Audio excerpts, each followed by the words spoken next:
But I'm telling you all here right now that jalapeno pepper chips will never sell in Guadalajara. I'm telling you, people are fire retardant. That seems odd. I don't remember the last thing you said. Like 10 seconds ago. I know, but man, what do we keep doing every single week? We don't have an ending. Ain't nobody used to give a damn. Yeah, I had to go and make a different plan. Yeah, guess who didn't get included? Even though you made me better, yo, I strictly do it for the fam. And once again, guys, we know we have a show. Welcome back to What Grinds Our Gears, where today we have a special guest today of my bestie, Valley. Hi, everyone. Where today we're picking up the discussion of Dragon Ball Super. First time we actually pick up something that's not in a two-parter. Are you proud of us yet, Internet? What are you talking about? This is one show, V. We haven't finished our first episode yet. Yeah, I know, but I was so bored of just putting part 1, part 2, so I'm just like, ow. It was a good timing because I just watched the last 2 episodes of Dragon Ball Super, like, just before this. Woo! So it's fresh in my mind. Alright, so we talked about certain aspects of the show, like the basic stuff last time, so let's just dive into all the thoughts of first the current way the arc is going, and then all of our gripes with it, because that's what we do. Where I'm going to leave that up to Aaron and Valley on that regard. I'm keeping track of time today, so. Oh, okay. Okay. Oh, and clarification. It's Caulifla and Kale. Kale is the female Broly, and Caulifla is her sister. Yeah. Oh, they're sisters? Is that said? I picked that up during my research early today. Oh. They are indeed sisters. The last episode I just watched, she called her sis. So. Oh, okay. Okay. That's where that came from. It could be sister, as in like that's how she feels about her, but I'm pretty sure she's her sister. Oh, okay. We'll never know. Alright, so where are we at? I just watched the last episode, so the Tournament of Power have just begun. Yep, the Universal Power basically the tournament arc. And Goku is still obsessed with Toppo, but he's finally met Jiren. Mm-hmm. And we know nothing about Jiren, other than he looks like Goku. A fucking creepy-ass alien in a jumpsuit. Yeah, pretty much. It's superhero, V. Come on now. Those eyes... Dark eyes. Those dark, soulless, I'll crush you with a single thought eyes. Exactly. This could be better than Frieza. I mean, and Frieza's there. Alright, so, let's just start off. What do we... you want to catch up on the episodes, or do we just say what we like about them? Yeah. I'm all so... I think you guys can talk about what you like or don't like at this point, because everyone already, if they've seen or heard about the episodes, they'll be like, oh, Moscow X got all the reviews. We already know about all those details. I like spoilers. Spoiler alert. I don't want to know. Yeah, you don't want to know, but you're going to look anyways. Right. Until you see the actual episode, you won't believe it anyway. That's true. That's true. I was actually really hoping that they would have picked Cell to bring back instead of Frieza. I just think they're grinding this Frieza thing into the ground constantly. We just spoke to that last week. Yeah. I kind of wish they brought Cell back. I think Cell would have been really entertaining and fun, but... Right, and the fact that he's already more powerful than Frieza without Frieza leveling up, right? Because Cell was before Kid Buu and all that. And after Frieza. So yeah, me and V talked about that last week. We agree wholeheartedly with that decision. And to see maybe if Cell could have, since he contains Saiyan DNA, if he could have become stronger or gone Super Cell or whatever, that would have. God Cell, Super Saiyan. Yeah. Or Perfect Cell Blue. I prefer Super Saiyan Blue. Or Super Saiyan Cell Blue. Super Saiyan Cell Blue. He just be Perfect Cell Blue. Suck it, Kale. You bush league superfood.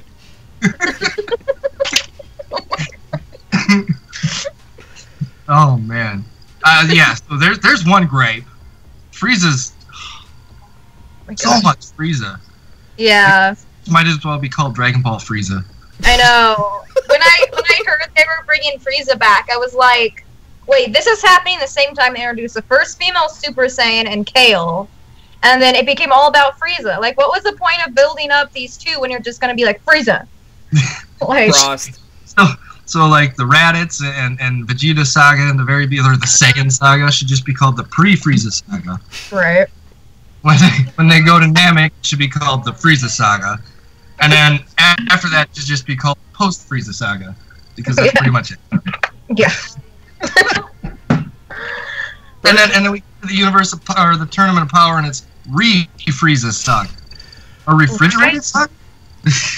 And then Goku's like, no, he'll listen and play by the rules. Do you know who you're talking about? Like, no, he won't. Personally, I think they brought back Frieza to interact with Frost, because he's like our insert cooler for all of Super. Yeah. And the fact that Frieza actually spoke to Frost before the tournament started, which leads to believe there may be some collusion between those two. Like, it's a loose thread that they're trying to use, but I think that's their only leak. Just like, no, we got a reason. What is it, Shueisha? What is it, Akira Toriyama? Well, you see here, they took ones. Motherfucker, what? I did love how Vegeta had to explain to Trunks why Frieza was coming back, and he was like, no, he's a good guy now. And it was like the most awkward thing ever. So he didn't even want to hold Frieza's hand in the circle. And then Whis was like, joke, you don't have to hold hands. Oh, Whis. I do think the comic relief is still pretty good. Yes. My gripe is Jiren, for some odd reason. Something about his design irks me. Like, I'm used to a lot of older movies since I'm a critic by trade, and bad movies are like my bread and butter. They're my shtick. So I'm used to that whole big-eyed, gray-skinned alien shit. Mm-hmm. But Jiren's design is like this overly powerful, fast character that will be like the rival for Goku. It doesn't... Night, Kylet! It doesn't sit well with me. It's just like... I expected something more creative instead of very, I want to punch you in the face because you look atrocious sort of design. Well, now remember, I was telling you last time that there was some rumor. Actually, it's not a rumor. It's actually in the show. It's not talked about very much. I believe it's just one interaction between Whis and Vegeta about a mortal who surpassed the gods. But it was a different universe, and I don't remember which universe it was, and they don't say who it was. So I'm wondering if maybe it's Jiren. Maybe. I could be wrong because, again, I don't remember if he said the universe the guy was from, or... I know he didn't say his name, though. He was the one to surpass the Kaioshin, which would be the gods, or what Beerus is. Apparently he can't be a god if Zeno can just blink him out. That happy little doughy fuck. I think what they're going for, though, I think this is going to be a big fake out. I think the whole thing is based on if you lose, your universe gets wiped out, gets disappeared, you never existed. I think it's going to come down to the end, and they're going to be like, oh no, we're just kidding, we just wanted you to be able to fight all out with no strings attached. Yeah. Knowing Zeno, I wouldn't be surprised. Because if you know your universe is on the line, you're going to fight for your life, right? I was really hoping, I really hope it doesn't come to that, because I really want to see some consequences for Goku's actions, for getting this all the universes involved. Have some consequences so he can get in trouble for this, because he's, in my eyes, kind of becoming like an anti-hero in a way. Yep. The hero of the show. So what with trying to get himself killed by paying hit first, and then it's just right, yeah. That was just training, D. That's all the great fighters do that. I mean, look, Floyd Mayweather's doing it with McGregor right now. Oh my I'm gonna pay an assassin to try to kill me. And then, like, not telling his teammates, like, oh, what's at stake at the tournament? And then he's just like, I'm sorry, guys, you can still have the money. Yeah. I'm like, what are you doing? Like, I think me and V touched on that, too. That was the only thing I really didn't like about this story arc, is that Goku's becoming the villain. yeah. I was an anti-hero, but his lack of regard for anybody else's life, including his own universe's life, Yeah. is kind of infuriating, especially when it's Goku, who the only thing he cares about is his family. You know, the more pissed off he gets is when you kill Krillin. That's when he transforms. Or when Gohan is at stake, he becomes 10 times more powerful. His story is all about emotion and how controlled by it he is. This time around, there's just none of it. And we were disappointed about that last time, too. And I agree, he should have some consequences. Even if they win. Yeah. I feel like that transferred over to Vegeta, like, in Super. Like, yeah, Vegeta, like, he showed he cared about Trunks and stuff, but I feel like that care for family transferred to Vegeta, and Goku became, like, all about the fighting. It's like they're switching characters in a weird way. Well, you know, now that you say that, maybe that's because Toriyama wants to bring Vegeta forward, kind of like what they did with Gohan when they brought him back into fighting. You know, that was great. Prodigy, stronger than all of the Saiyans, and he went to school. Then he went to school and didn't do anything.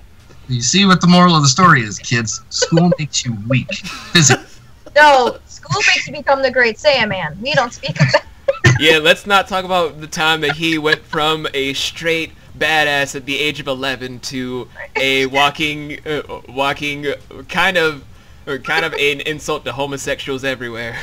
There's a motorcycle helmet with antennas. Come on. I love the episode when Trunks is like, Trunks is like, that looks cool. I want your outfit. Then he puts on the helmet and he's like, I'm leaving. Yeah, I'm gone.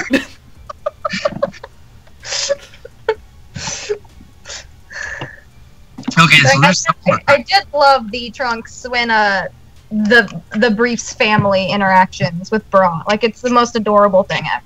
Like, Trunks trying to, like, hold a baby and Vegeta's like, no, you're not doing it right. And he's like, I like the interactions between Trunks and Goten. I like their little adventures, their little side quests. They go, like when they go and get that bottle of mineral water oh, yeah, from that's the cute. spring for Videl. Yeah. That it'll make her look young forever or whatever. Yeah, that's adorable. They're the Tim and Ted of the entire series. Here, bro. Oh, there you go. There you go. He's back. I kind of just Little phased Max out of reality. They're like the Bill and Ted of the entire show, basically. Pretty much, yeah, pretty much. Only Super Saiyan, so that's pretty awesome. I hope they have Goten do something. Goten and Trunks do something. They really haven't done too much. Well, they're guarding that island now, so I'm sure there'll be a whole, right in the middle of the Tournament of Power, there'll be a whole 5 episodes dedicated to that. Yeah. Because, one fight takes 12 episodes. So. I loved when they brought 17 back. I was so excited. Like, he was one of my favorite. He was my favorite android, honestly. So, like, when he came back, I was like, yes. And he's a park ranger. Like, this is perfect. And not only that, he rivaled Goku's power at Kaioken times 10. Say Super Saiyan Blue Kaioken times 10 or Kaioken times 10. He was the only one out of all of the fighters that he fought that really forced Goku to transform. I think he did it for Krillin kind of as a favor. See, Krillin, you've grown in a fighter. You should join the team. Yeah. And Boo, I think he did it. I don't know why, because he seemed to handle Boo pretty easily. I don't even know. Because Boo, just like Zen, just are two doughy fucks that like a good fight. And can't die, apparently. When Boo got all buff, though, I almost fell out of my seat laughing. When he was like in the 8-pack, and I'm like, what is this? I think the only two that he really had to bring out his transformation for was Frieza and 17. 17, yes. I love the Piccolo 17 reaction too when they saw each other again. Like, that was really, really cool. Shit fans. Like, I'm glad you're on my team this time. Especially if you can do that to Goku. Yeah. I mean, nobody can quite do that to Goku besides Chi-Chi, but, you know. The man that beats his wife is also his child out to die. Oh, come on. Every time he did it, it was on accident.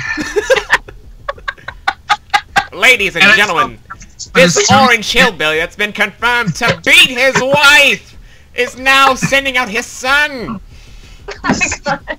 As soon as he does it, the look on his face resembles that of the coyote just as he's about to fall off the cliff, because he he done fucked up. You know? Like, oh, shit. You'll be fine, Piccolo. Goku! Being like pummeled. Strongest man in the universe, still afraid of his wife. I love you.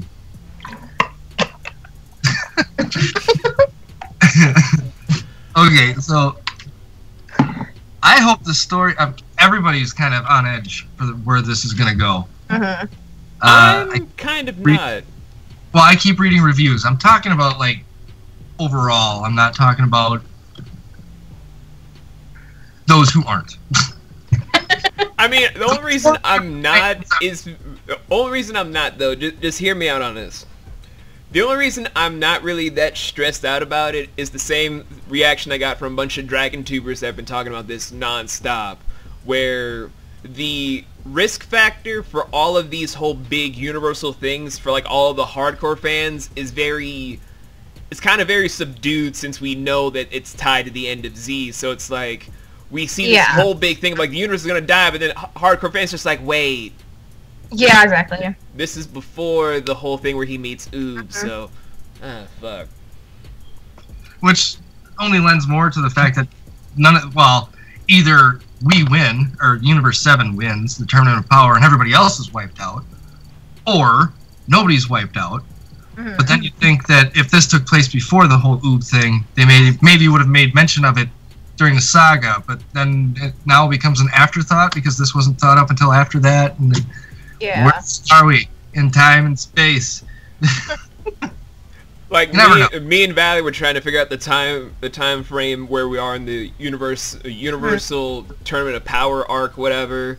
And so far, the best I got is it's at least 8 years and some months before the end of Z. Within the time space, unless they were trying to do like it's 4 years before it, since Pan's only 4 at the end of Z, and she's just an infant now. True. Yeah. I don't know. This is turning into DC Comics, so and Marvel Comics too at this point. Fucking Barry Allen and fucked up the time stream again. Did you start watching that yet, V? I will soon. Watch the Flash. That's a review in the pocket right now. Save that for later. We're talking about Goku right now. Yeah, we're talking about everyone's favorite fuck up so far. This is what's grinding my gears so far about all of Super. Throughout the entirety of Dragon Ball to Dragon Ball Z, we've seen that Goku is firstly an idiot, but at least he's an idiot that cares, and someone that can show that he's competent enough to be like, I know I'm risking my child, but I know he'll handle it. I know I'm risking my friends, but they're strong enough to handle the threat until I get there. But with Super, everything is just kind of built around him not having the same exact character as Akira Toriyama forgot that's where he based his character from one of my favorite books growing up of Journey to the West, basing him off Sun Wukong, the immortal Monkey King born from stone. He was reckless, but he was smart enough to at least do his job competently. But in Super, it's just, oh, I could have helped you guys against Beerus, but I was like, fuck it. What's the worst that could happen? Well, I noticed that difference between the movie and the TV show when they did the arc. Because in the movie, he was like, oh, they can handle it. I'm going to train for a bit. In the TV show, he was like, oh, but they could die. I guess I'll train really fast and I'll go down and help. But it was like 2 separate personalities with that, and I'm like, it's jarring. The show, I mentioned that last time too. I thought in the movie it took place on land, and in the show it takes place on a cruise ship. Yeah, that was weird. I also didn't like the "you hit my Bulma" moment in the show either. I thought it was better in the movie. And And that's what's just jarring me, though. Even with all that whole different personality stuff, in the same core, it's not Goku anymore. I don't know what this character is. Okay, so you mentioned the Monkey King and the story behind that. Now, something happened to the Monkey King before he grew a conscience. Yeah, he decided to fuck up the Jade Emperor and many other gods on his search for, I think, 5 times mortality until Buddha trapped him underneath a mountain, where he then journeyed with a monk to then become an immortal himself. What if this is kind of a mirror of that story arc? What if that's what this is, and that's why Goku seems like the villain? That'd be interesting. That's a good theory. Toriyama has actually gone the Monkey King route and made Goku the Monkey King, who is the mischievous type who thinks he's too big for his pillar, you know? Yeah. He wants more, and he's going to take more until he finally gets knocked off. Maybe that's what this is. Maybe that's something we've all missed. Maybe. I didn't think of it until you just said the Monkey King, and I realized, wait, no, it was just like Icarus. He flew too close to the sun and then learned his lesson. You know, maybe that's what they're doing. Maybe they're trying to teach Goku a lesson. If that's the case, then I'll be happy for the end result, but unless they confirm it here and now, it's just my biggest gripe, technically. Yeah. What are your guys' biggest gripes right now? About this arc or just Super in general? Super in general, because this arc is fresh. It's like a freshman in high school. Like, hi guys, where are my classmates? We're not in general, with Super, they did the Beerus thing, like the movie, and then they were like, you know, let's throw in evil Goku for the fun of it. Like, they had no real ideas until this arc. That's why I like this arc. It's different. But before that, I was like, okay. Not really original here. It's just like making Vegeta the villain again. Like I don't like to mention GT because it's an abomination, but like when they did, you know, like. We are the only two surviving fans. GT. Your face, me. You're like no. Not as bad as that movie. We will not mention because but still. Which one, Bio Broly? Like no, the live action. Oh, there's a new Broly. The live action movie, not the. Oh, Dragon Ball Evolution. Yeah. With the Nothing American. will ever be bad as that. Now B is Bob corner. Dragon Ball Evolution. Right out of him. About Giku. Are you okay?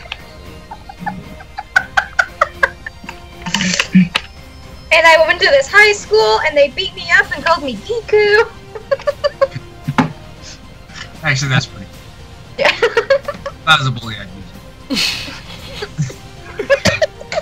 So, Aaron, your gripes with Super in general. Okay, well, I think my gripes kind of align with many of the fans in the beginning of the show. When the show first started in the first few episodes, I noticed that the animation was off. Yeah. Mm-hmm. Like, in the Dragon Ball Z, the fights were very... I can't say detailed because it's anime, but they were very detailed, you know? They were very on point with all the fights. And even in Battle of Gods, the movie... Yeah, that was good. And the fighting animation looked really sloppy. It just looked like blurs instead of Goku punching Beerus or Beerus punching Goku. Yeah. It just looked like a smudge on the canvas. So that was one of my gripes, but they kind of fixed that in the later episodes. They got that more detail-oriented. The biggest gripe, you know, up until this point, until we just discussed the Monkey King, would have been the evil Goku story arc that we're now. Honestly, I think a bigger gripe is, you know, why Frieza? Yeah. Why Frieza? I mean, we had that conversation last week. Again, she brought it up tonight. Why? That's the you've used more. Let's go over to the wheel of characters that would have been better than Frieza. Yeah, I know, right? But no. Shit, you could have used Cooler. You could have used Cell. You could have used freaking. I'd have been happy with Broly or Time Bardock. Okay? Yeah.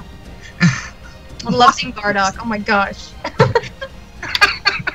No, I went to Xenoverse Bardock right there. Yeah, right? Masked Bardock. Shit, I would have gone with Toa and Mira to be in Super out of nowhere. Like, who are these people? I know, right? I am the new god of the demon realm. As for everything else, I love Dragon Ball, so I can't really gripe too much about it. I'm not going to complain about something that I didn't have for, 10 years? Yeah, exactly. So, of the gripes that I have, they're minor. I could care less. But I do think, like you said in the beginning, in your gripe about the beginning episodes, they didn't know what the hell they were doing. Yeah. I think that Dragon Ball was a dead thing, right? And Japan just kind of kept it around, and Japan has even said this. You know, if we ever have a disaster, we'll just make a new Dragon Ball Z movie.